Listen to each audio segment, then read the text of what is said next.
There's no way this is a 4-year degree. Your Possible. bachelor's in clownery. Yeah. Gotta learn how to use water guns and balloons. Go back to childhood. Yeah.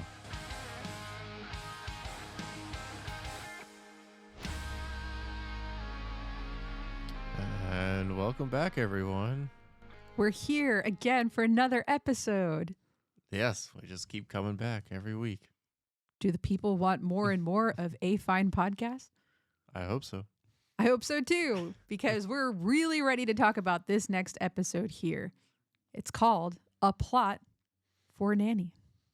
Yes, we're diving into season 1, episode 11 now. That's right. Episode 11. Talking about plots. Yes. Is it a plot twist? Is it a plot of land? Is it a plot of a story? What plot are we referring to? Yes, so many different types of plots. Let's find out. Let's go straight into the episode. All right, let's do it. So a quick synopsis.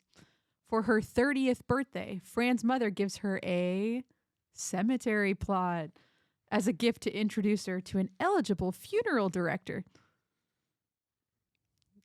Whatever it takes to get you in the line of meeting new guys. A new man, Yes. a funeral director. She bought plots. And I thought this episode was really interesting because they're talking about Fran's age in this episode, something that's not really discussed a lot in actuality. It's always like theoretical. But they admit she's 30.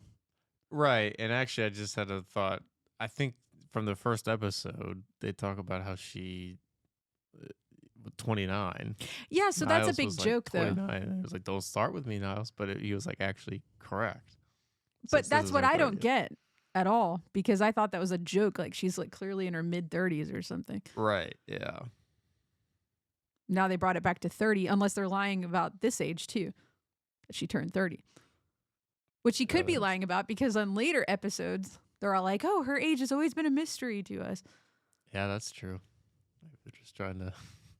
It's another tactic to throw you off. Another trick, It's a plot twist. a plot twist, A cemetery a plot. cemetery plot twist. Yeah. So in this first scene, we see it's Fran's birthday and everybody's celebrating. Sylvia's over at the Sheffield house to celebrate. And there's a big cake. Fran is blowing out all of the candles, the many candles on her cake. And Sylvia says that Fran looks gorgeous for her age. And she says when she was her age, she looked like a cow. Yeah, so Sylvia's here. She's partaking. Well, I guess because, I mean, Fran obviously lives here, so it's nice that Sylvia was able to come over and celebrate her daughter's birthday. And say she looks like a cow. Yes. Or she looked like a cow. Her pros and cons. Let's just go with those. Pro, she's at her house. Con, she's a cow. There we go. Pros and cons. So Maxwell then gives his gift first to Fran, and it's 2 tickets to The theater to see Les Mis. That's right. And then she says thank you, and she says now that she's 30, she's dating her mother because she's planning on taking Sylvia to the theater. Right. She has no other person. But I mean, that's still kind of nice. It is nice. But Yeah. she doesn't have a date, Yeah. a romantic date. Right. So Fran thinks she's getting really old, and she says, well, why don't you just stick me in the Menorah Village Retirement Hotel? And that's where Grandma Yetta is staying, who they say loves it there. Yeah. I mean, I'd take her word for it. She thinks she's in Paris. So would you really take her word for it? I mean, she's very blunt about everything. So if she's honest about it, she's just gonna blurt it out. Yeah, so she's having a good time and she's Yeah. talking about it. Yeah. So then we see Maggie. She's freaking out because she heard through the grapevine that Philip is going to ask her out. So does this mean there's no more Eddie in the picture? Yeah, they never really came to like a conclusion with that. Here's just a jump from a new boy now. So that's kind of weird. Now here's Philip. Maybe Eddie just changed his name to Philip. Yeah. Another plot twist. Ooh. I kind of think they just kicked Eddie to the curb, never talked about it, and then they invented Philip. Yeah. Which is weird. Maybe he just didn't want to come back to the show or something. Maybe. So then Sylvia says she has a surprise for Fran. And Fran says, oh, come on, not another membership to Great Expectations, which is a dating website. Yeah, I actually didn't even know about this one. But yeah, I guess this was one of the original ones when they first started becoming a thing, when the internet was around. So yeah, I didn't know about this one either. So yeah, I immediately, when I first heard it, took the play to Charles Dickens' book, and I was like, this doesn't make sense. The Great Expectation. Yeah. Well, it's not that. Sylvia gives Fran her gift of a cemetery plot. How fitting for your 30th birthday. Yeah, this is a little soon. I'd maybe expect this a little bit later on in my life, but who knows? Fran could walk out and get hit by a bus the next day, and she's got that plot ready, so ready to go. better to be prepared than unprepared. Yeah, planning is fun sometimes. Or it's good. Yeah, I can't wait to plan my ceremonial or cemetery, my ceremonial plot. Yeah. Cemetery plot. We should go purchase our plots. Yeah. We could. I think the problem is we don't know where we would like to go, so Yeah, that's true. that's one thing you might want to know before you start doing that. Yeah. So in this next scene, Sylvia takes Fran to the funeral parlor, and they're there. And Fran and Sylvia are visiting and looking around and looking at the different coffins and shapes and sizes and models. And then here we learn that Sylvia, she bought 4 plots. So one for her, one for Morty, one for Fran, and one for the lucky guy. Yeah, Syl's really trying to kind of lay it into here that she needs to eventually find someone. And Here's a little hint. yeah, Got him a plot. maybe that could be a good icebreaker on the first date. Did you know I already have our plots picked out Yeah, and paid for? if we keep going, then don't worry, you're already set when you kick the can. We'll just kick you right into this hole that we already bought. Yeah. So then they're walking around, and Sylvia goes to Fran and asks her if she wants any blush to put on her face. And then Fran says, oh, I'm going to get all dolled up for some creepy funeral director. And they're waiting on the funeral director to come out. And it turns out Sylvia knows him. How did they meet? They met at a funeral. How fitting. Yeah. Yes, I mean you've got to meet someone somewhere, so. It's true. And she made really good friends with Steve, who's the funeral director. And that's the whole reason why this plot was formed, to get Fran together with Steve. So Fran realizes she set her up. The plot was formed to buy the plot. Yeah, so she says, these plots were a plot. I'm going to kill you. And Sylvia says, well, at least you won't have far to move me. Yeah. And they were 2 for 1 as well. So That's right, a 2-for-1 sale. And so she's talking to Steve. There were 4 plots, right, that my mother bought. And that's where she learns it was a 2-for-1 sale. He admits it. And then Fran says, a sale? Not only are you giving me away, but on a markdown? And then Sylvia says, only the best for you, darling. yeah, I mean, might as well get a deal. Yeah, right. I mean, I wouldn't be insulted by that. Be like, wow, okay. That worked out. yeah. I mean, I could try a bargain wherever. Buy it for some clothes, for some food, for my plot. For my plot. 2-for-1 special. That's great. So Sylvia says to Fran, 25 is a very important birthday, and gives her a wink. She's trying to say this in front of Steve to make Fran look much younger. Right, yes. I mean, Fran's probably not, out of all the things Sylvia's done for her so far, that's probably the least she's upset about. So That's true. So Fran, she's insulted. She wants to return the plots. And then Steve asks her, did your husband make other arrangements? Did he pass on? And then Fran says, he should only pass by. And then Sylvia says, you both have so much in common. Steve, he does makeup on people. And Fran, you're a licensed cosmetologist, which is a weird comparison. Yeah. I mean, she's true. She's fact. She's spitting facts. But I mean, Stevie does the makeup for people. yeah, but it is a little Dead people. Yeah, they're on opposite sides of the spectrum of. But they both do makeup, Yes. or they have done it professionally. Right. And then Steve says he will upgrade Fran's plot to make her happy. And she says she doesn't want to plan that far in advance. And then Steve says to Fran, well, how about dinner? And Fran is like resisting this. She doesn't know if she wants to go to dinner with a funeral director. And then Sylvia starts singing How Old Are You Now? The tune, which makes Fran change her mind. So, right, Sylvia's trying to say time's passing on. Need to take something happen here. Time's running out. Take your shot. Yeah. You'll be in your plot soon, so you better. Before you get there, start dating some people. So in this next scene, Maggie is borrowing Fran's clothes upstairs in her room, and they're talking about Philip and Steve, their dates they're getting ready for. And Maggie says, Philip, he's just so deep. And then Fran says, well, Steve, he keeps people cool and deep. Philip's cool and deep, and Steve keeps people cool and deep. It's like a weird comparison. Yeah, I mean, it was clever line to come in with this, but. And now that Fran is 30, she says she's getting more, and then she doesn't know how to word this. And Maggie goes, desperate? So, yeah, she's taking the dates that she can get at this point. Yeah, I mean, everyone around her life is trying to hint at she needs to start taking some opportunities here. So, yep. So, no matter if it's with a funeral director or not. And they need to go on dates too. So they have an important job. Yeah, right. That shouldn't matter. Happiness in their life.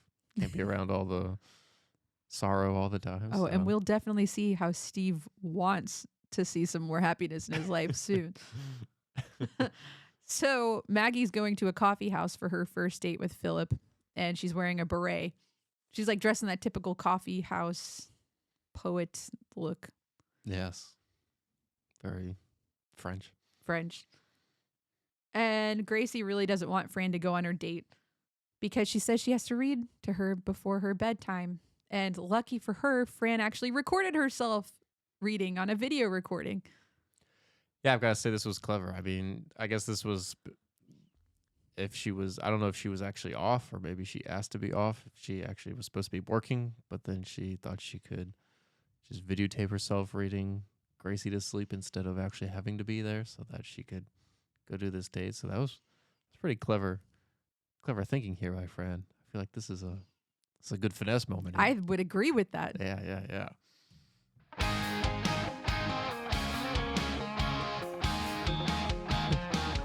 Fran finds finesse. Yes. Way to automate your life. That's right. Automate your job so that you could go do real things in life. Just record yourself all day. You don't even have to be there anymore. Yeah, that's what I'll start doing at work. Just play video recordings of yourself. Yeah, I'll just like record what I'm going to say in my stand-up meeting. Just replay that. Hey, in the you meeting. could. Yeah, and I'll sleep in. On Shark Tank, 2 guys came on and they talked about this video software where it looked like you were a part of a meeting or attending a meeting that you weren't attending or something. What happened with that? It was go a anywhere? flunk. Yeah. No, yeah, because it was like, this is impractical. It's like also fraudulent. Right. It's just a way to fake yourself there. But somehow it would have you listed as like a participant there. And then it would have like your video interacting. Yeah, it had like loops that you could do. So right. It looked like you were kind of actually sitting there. Well, the way it like all fell apart, they started asking the 2 gentlemen like what happens when they ask you like a very specific question or something like that. And yeah, you can't tailor your response to it. So right. Yeah, if you get real deep in it, then you're you're toast. Yeah. You'll be in a plot soon. You'll be in a plot. Start digging. Yeah. If you use that software. But then they're like, oh no, maybe it's just more for meetings where you just have to attend and you don't have to say anything and just hope you don't get called on or so. I don't know. So yeah, that was interesting. But anyway, this is really clever because it's like Fran is still in the room reading to Gracie because she's in her pajamas. She's like softly reading the book, and it's just nice because Gracie can still interact with her even when she's not home. So Yeah, no, absolutely. that's great. And she's reading a tape of her reading Scruples, which I never heard of before. And she edited out the racy parts. Oh, right, because this is like some book that's kind of more like An adult. novel. Right. Something. Yeah. Yep. Which is strange to read to a child, but Yep. So she's like adapted the parts to make it kid friendly. right. But yeah. Fran says, I have to have some fun too. So I wanted to read the book. So best of both worlds. We both got a story out of it. So Yeah. that's interesting. And then Brighton says he also doesn't want Fran to go so she can help write his paper, which actually means so she can just write the whole paper because Brighton doesn't feel like doing that. Yes. Yeah. He's learned to try to outsource doing his homework. So. To his nanny. Yes. Brighton's finesse. Yeah. Have someone else to write your paper. Yeah. That's a good skill to rely on. He's a crafty No, that's kid. not. That's That's a good really skill. not a good skill to rely on. We do not recommend Yeah. caregivers or parents to write papers. Even though I did definitely ask my parents to help out sometimes Well, like that. My dad definitely helped me with a lot of stuff too, but I think I remember my dad did like almost one paper. Well, at both of them. My mom probably did one paper for me at one point. My dad did one paper for me at one point. that's hilarious. Oh my gosh. So I can totally relate to Brighton here. Yeah. I can actually relate to him too. One time me and my dad were up like really late writing a paper, like last minute. And then I was like so tired. I was making all these yawning noises and we were like laughing and stuff trying to write the paper. And then I fell asleep. And then he stayed up the rest of the night and slipped the finished paper under my door at like 6 a.m. Wow. before he went into work, and he finished the paper. And that was really, he basically wrote the paper, which was very nice. But yeah. he like trucked through and finished it. Yeah, he kept that dedication for you. He did. It was very nice. And we always used to talk about that and remember that time. But Yeah. that's bad. That's bad. But Brighton, we can relate to you. Try to be self-sufficient, kids. Yeah. Don't rely on your parents for that, at least. For For that. doing your homework. Do your own homework. Do you think we'll write our kids' papers, or at least one of them? Yeah, I'm sure they'll want help. And yeah. Probably. They'll get one freebie and that'll be it. Then you're I on like your the own. one and done method. Like one parent writes one and the other parent writes the other, and then we're done. Yeah. But they only do that for good students who just occasionally need some help. Right? Yeah. All right, so the doorbell rings. Guess who it is? It's Steve. And Fran is really worried about the jokes that everybody's going to do about him being a funeral director. So she says, no corny jokes, please, about this. No, yeah. So the bunch of them, they were all giving Fran a hard time that she's dating the funeral director, and they were all making these funeral director jokes. No, not funeral director, but just Death jokes. funeral jokes. Yeah, right. One. So Niles and Maxwell and Brighton are all getting in on this, and they say, we're going to try to not make any corny jokes, but that'll be quite an undertaking. And then they also say, we may be getting in over our heads here. And then Steve comes in and Fran's like, okay, family house, we got to go, bye. And then Maxwell says, Miss Fine, where are your manners here? Come on in. Let me fix you a cup of coffee.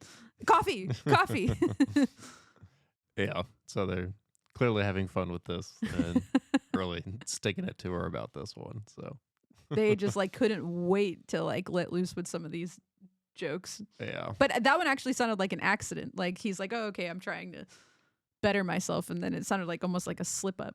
Well, yeah, the coffin one is at coffin. least Let me fix you a cup of coffee. you could maybe say that was an accident, but And then Brighton says, I could chaperone for you on this date. And Fran says, over my dead body. And then Brighton says, ha, gotcha. Like he made her say a death joke. yeah, he led her into that one. So then they leave the house finally, and they try to stop thinking about death. So in this next scene, we see the kids, they're missing Fran, and they're watching the videotape of Fran reading to Gracie. And Brighton finished his homework. And since Fran didn't do it, we learned that Gracie did his paper because Maxwell asks him to share what he wrote. And he says, the Civil War. The causes of the Civil War become clear when we view the United States as one big dysfunctional family. And Maxwell's like, okay, like your sister wrote your paper now. Yeah, which is kind of weird because he's asking his younger sister to write this paper. Yeah. Who has all the therapy issues and is going to therapy So at that's such how a young this age. turned out like that. Right. And yeah, Brighton doesn't talk about dysfunctional families like that. That immediately gets pointed to Grace. So Yes. she's found out pretty quickly here. Maxwell says to Brighton, you can't go through life paying people to do your work for you, because he bribed Gracie to write this paper. And then Brighton says 2 words for you, Niles and Fran. And then Maxwell says 2 words for you, military school. Yeah, that was a good comeback by Max. That was pretty good. Yeah. Quick on his feet. Yeah. Just shut him up real quick. That's right. So Brighton says, this is all your fault for letting Fran start to date. And he's talking to his father about this. And then Maxwell says, you think I should just keep her chained up in her room? And then Brighton says, Dad, if you let her go out and experience the outside world, she may never come back to us.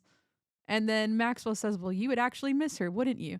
And he says, well, yeah. And then he says, well, you know, because I would need somebody to write my papers. And then Maxwell says, yeah, right.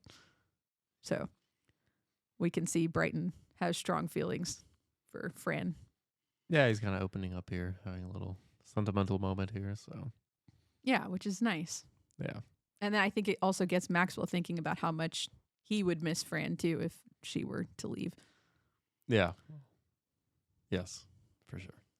So in this next scene, this was a great one. We see Niles and he's humming the Rule Britannia song. Yes, the British national anthem. Yes, give us a snippet of it. Bum, bum, bum, bum. Dun, dun, dun, dun. All right, I'm not getting copyrighted. But he's like getting really into it, which I enjoyed hearing him. Yeah, I have to say he's really showing his national pride here by Yes. just casually one night to think to hum the national anthem. Yes. On his time off, he's like Yeah, relaxing. He's singing his national anthem. it's a lot of patriotism towards his country. So. Yes. He pours himself a drink. It's brandy. And he Yes. has a cigar. Yeah, sounds like a great night in. And he has a rose on his tray to enjoy the night.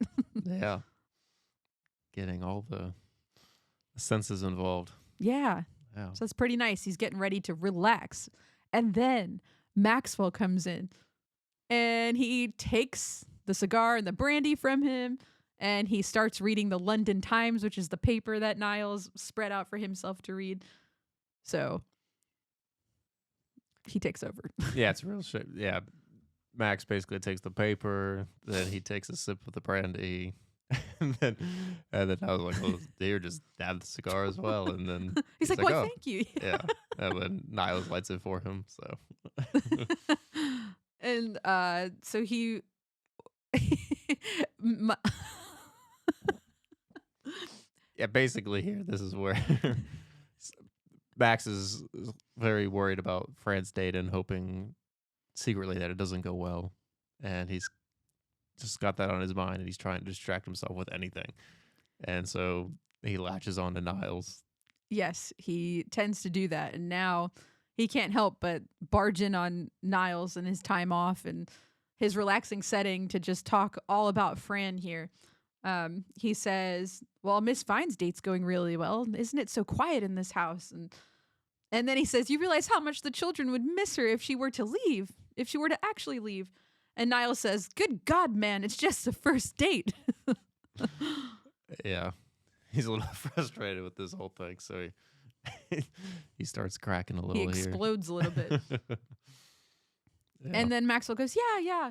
You know, I can't really see anything between them now that you said that. And then the door opens and it's Fran kissing Steve. And then Niles says, yeah, I can't see anything between them either. Yeah. So I think this qualifies as a dapper daddy moment. Yeah, no, absolutely. I mean, this is where this tensions are running high for Max here, so let's give it to him. Dapper daddies, dating the backers. He would miss Fran if she were gone. Yes, in her plot or outside of the house. That's right. So in this next scene, it's the morning time.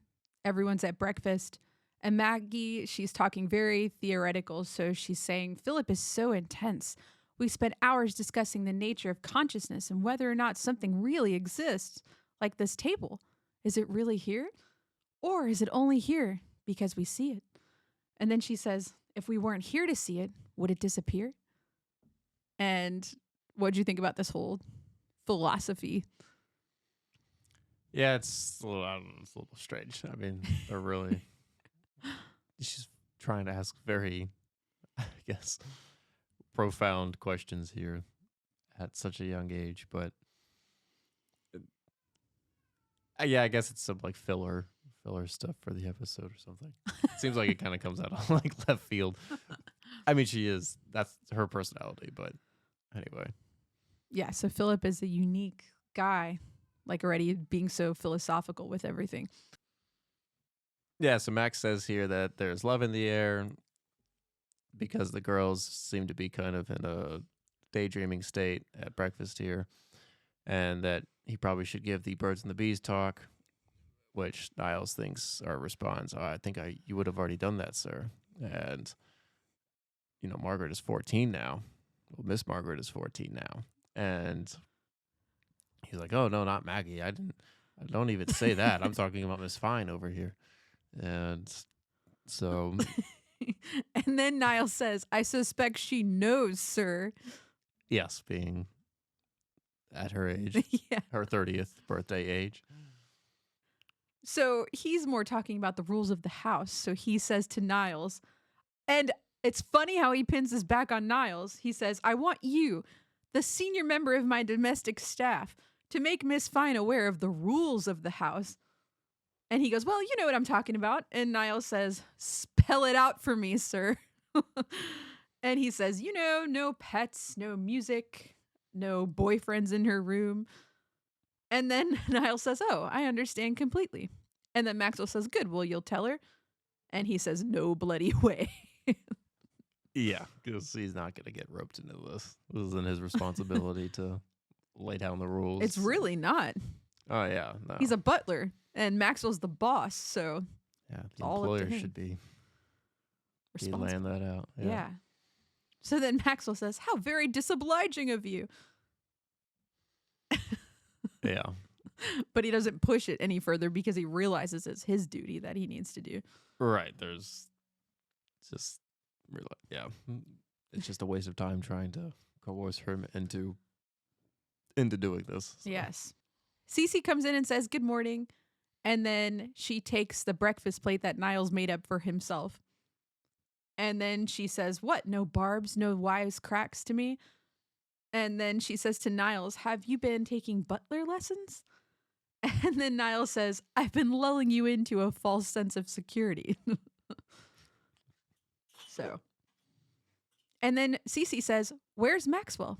And Niles says, oh, he went upstairs to go see Miss Fine to discuss the possibility of having sex in her room. Yeah, Niles is trying to really irk Cece here and really get a reaction out of her. So Yes, because because it's his favorite thing to do. his favorite thing. And it's technically true, what he said. Right, yes, yeah. But I'm sure that was meant to be taken out of context. Right. So would you count this as a Niles burn? Oh, yeah. I mean, this is definitely a stab at her, so for sure. Well, then I think we can go into the burns of the episode because this is our only burn we have. Yes, that is true. So we have to get into it then. We Is this heaven or is this hell? Maybe sometimes both as well. Naughty nights and sassy. burn. Yes, one burn by Niles. Yes. Yes, his streak remains. 0 to CC. Yes. So in this next scene, Maxwell comes up to Fran's room to tell her As master of the house, there's certain things I expect. And if you are intent on having a fling, there are certain rules regarding the proper places for a fling to be flung. And then, what'd you think about this, the way he approached this subject? Well, yeah, it was good. I mean, it's the way to do it. I just like the fling to be flung reference because that's from a Frank Sinatra song. So, Wow. yeah. Fling to be flung. It is? Yeah, it's the I'm so young. Wow. Now, like the whole song is escaping me. The whole entire song. I had it ready as soon as when I heard this in the episode. I was like, all right, I got this ready to totally bring this up, and now it's like escaping me. You, I'm so young. You make me feel so young. Yes, thank you. There we go. you make me see there are songs to be sung, Does he really say flings? bells to be be rung, flung? and a wonderful fling to be flung. Wow. No copyright. Sing more of it. Yeah. So she tells Mr. Sheffield she would never want to set a bad example for the children. And then Maxwell says, great, we've had this talk. Thank you very much. And he goes to leave. And then before he leaves, Fran says to him, how long have you had that gray streak in your hair? And he says the gray streak came in right around the same time that Fran did. So, Yes, what a coincidence. wow, coincidence. Yeah, I mean, we kind of see here too where Fran sees Max kind of nervous about this conversation, and she kind of really leans into it and tries to, like, on purposefully make it more like uncomfortable for him. Yes. So, Yes. yeah, she really presses in, cuts into the wound here. So Which is kind of fun because she's trying to make an awkward conversation a little bit more awkward. awkward, Yeah. but in a funny way. So in this next scene, we're back at the funeral home, and Fran is waiting for Steve. And while she's waiting, she takes a look at an urn, and she's looking at it in all different angles. And then she accidentally spills the remains of somebody all over the floor that falls out of the urn. And then she tries to sweep them away with her foot to act like she didn't do that.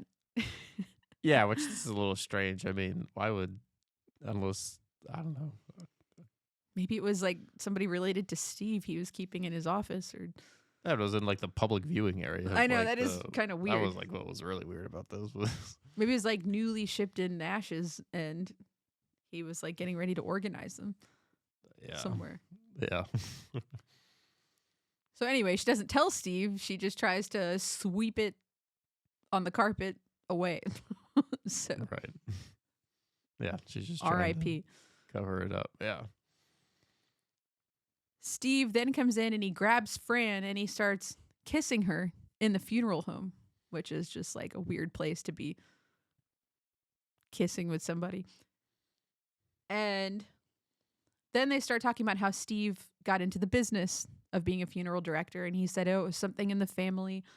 And he says he just can't stand to be around all this sadness anymore. So he's going back to college to get his degree. And then this is where Fran says, oh, are you hoping to be like a doctor, a lawyer? And then he reaches down and puts on a clown nose. And he says he's going to clown college.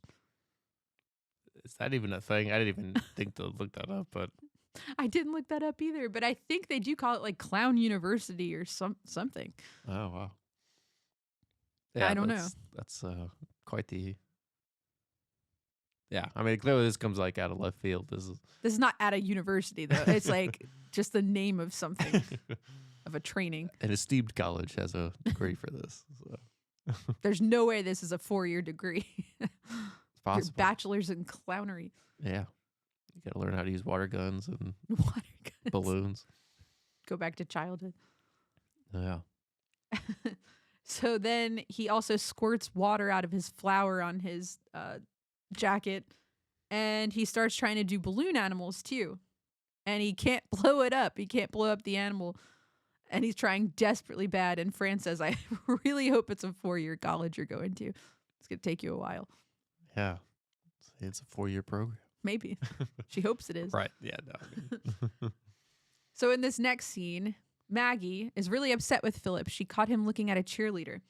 And Fran is really upset about Steve and his new adventures into clownology. And they are both drowning their sorrows in desserts. How typical. How typical. Then Brighton and Maxwell come marching into the kitchen and they look at Maggie and Fran and say, man trouble.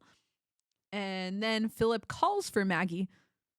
And then all of a sudden she bounces back and she's like, oh, Philip called for me. And she's over it. Yeah, I mean, her issue, I guess, is a little more superficial than Fran. Yeah. All it takes is a phone call to win her back. I don't know, but even Fran's is kind of like really just break up because he's decided to go to clown college instead of continuing in the. He squirted water in her face. That was like really I guess weird. And now all of a sudden his personality changed completely. So I don't know if it's about like, I don't know. It's like he's almost making a joke out of a lot of stuff. Yeah, I guess that's true. But the water thing could have been a mistake, but it could have been. Because he's struggling with that. He's struggling with the balloons. So clearly he need more practice as That's being true. a clown. So are you saying maybe that wouldn't be a good reason to break up with somebody? Give them a chance. Let them try it out. Yeah. Yeah. Clowns need love too. It seems like two different problems she had. She really didn't like he was a funeral director, and now she really doesn't like that he's a clown or going to be a clown. Yeah. Clowns need love too. I guess you're right. It's more about the shift of just. It seems like he's just like did a whole 180 on his personality now. So. Yeah. So Brighton says to Fran, it always makes me feel better to help other people. Lucky for you, I have another essay due. I'd be willing to let you write for me. And then Fran says, Brighton, my darling, I'm at your beck and call. I'll be home every night. I have no life. And Maxwell says, we're awfully sorry, Miss Fine. And then Brighton and Maxwell are like secretly cheering that she's going to be home now. Yes. So then Maxwell says, oh, well, what happened? Did you find dating a mortician to be a bit too crazy? And she says, oh, I did at first, but then I got used to the idea. And it turns out he just wants to be a clown. And Maxwell doesn't get it. He's like, what? In what way? In what way? And she's like, an actual clown. Like red hair, baggy pants, floppy shoes. Do you want me to draw you a picture too? And then Maxwell's like, oh. And she says, well, I was really, really close to becoming Mrs. Bozo. Yeah, I mean, Max still didn't really understand that she literally meant this, I guess, because Literally this meant is a it. phrase that's used so much, oh, that person's a clown or whatever, but Right. now it's in the literal sense, and It is. So, he's still thinking it from a metaphorical sense. So, but now he understands. And then in this next scene, Sylvia, she's up in Fran's room and she's really trying to convince Fran to not give up on Steve. And she says, all the world loves a clown. She says, what are you looking for in life then? And Fran says, well, a guy that wears less makeup than I do. yeah. Which is kind of, they made that's the second time now with the makeup reference. Yes. First he did his profession as a funeral director, and now he's still doing it in the profession of the clown world. That's right. He's drawing makeup on himself. Yeah, right. That one, yeah, instead of others, it's back to himself. Back to himself. Back to himself. And then Sylvia says, you think a guy will walk through your door and say, here I am? Like, what are you waiting for? And then Mr. Sheffield appears in the door. And then Fran says, I want somebody who will respect me.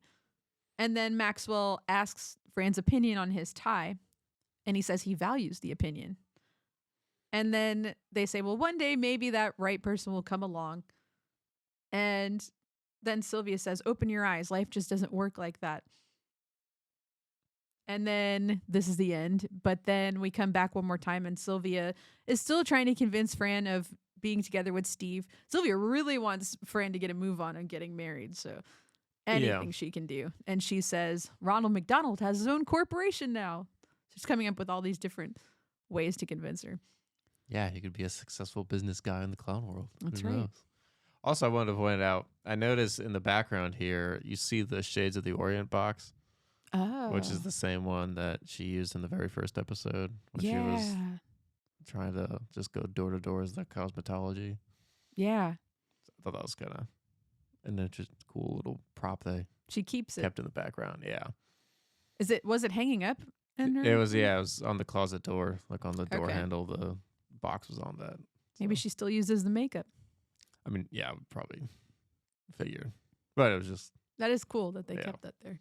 a little throwback to the original. So Yeah. Well, with that, I think we're ready for our recap. yes, I think so. Let's drive in. Let's put this all together. These moments are forever.